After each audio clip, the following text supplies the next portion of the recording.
Nous aurons aussi, quand on parle d'autorité, je sais qu'une loi a été votée, mais les parlementaires pourraient vous dire en long, en large et en travers que cette loi n'est pas à la hauteur du discours important qu'avait pourtant prononcé le président de la République au Mureaux. On ne peut pas encore se protéger comme il le faut contre l'islamisme. On ne peut pas encore suffisamment rapidement mettre hors d'état de nuire les prêcheurs de haine. On ne peut pas prendre des décisions sans risquer de se faire casser la décision au tribunal administratif et attendre que ce soit le Conseil d'État qui prenne la décision. Non, il nous faudra aller plus loin, parce que ce combat contre l'islamisme, c'est clairement un combat de civilisation. Nous le menons pour nous, mais nous le menons aussi pour les générations qui viennent.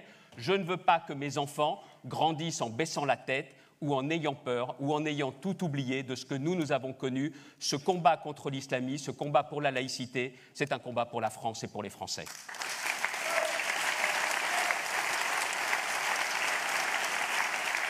Mais prenez garde à toutes les agressions contre la laïcité. Une loi courageuse, exceptionnelle, avait été votée à la demande de Jacques Chirac sur les signes religieux ostentatoires à l'école. Aujourd'hui, il s'y attaque de façon insidieuse, n'est-ce pas Bernard? Il s'y attaque de façon insidieuse par les réseaux sociaux, où sur les réseaux sociaux, on fait la promotion des abayas, des camis, en disant « allez-y, allez à l'école avec ». Et qui sont les cibles? Les enfants.